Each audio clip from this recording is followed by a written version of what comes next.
आज बनैबा आइसक्रीम घर थिबा सामग्री रे आइसक्रीम किपरि बनैबा देख। प्रथमे मु क्षीर को बॉयल करिक रखिछि सेथिरे अल्प नड़िया कोरा 6-7टा बिस्केट 2टी बड़ चामच चीनी अल्प गोलमरीच गुंड को पकई भल से मिक्स कर देछि। से जो मिक्स को जे आइसक्रीम खोल दिया तादरे आमे रखिबा साइज करिक रखिबा।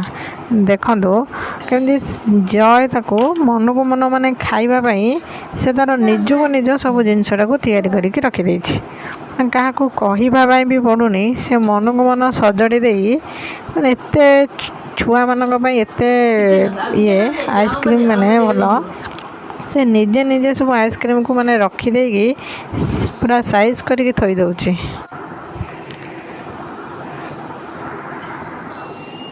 हमर आइसक्रीम होची रेडी हो गला। आमे ताको फ्रिज दिए रख 2-4 घंटा पर 4 घंटा पर ताको काढ़ी के देखिबो। ताको हम जेहेतु सेटा आइसी हो जाइथिबो पूरा ये ताको मु पानी रे फास्ट पकई के रखी देली। मोर रेडी हो गला आइसक्रीम।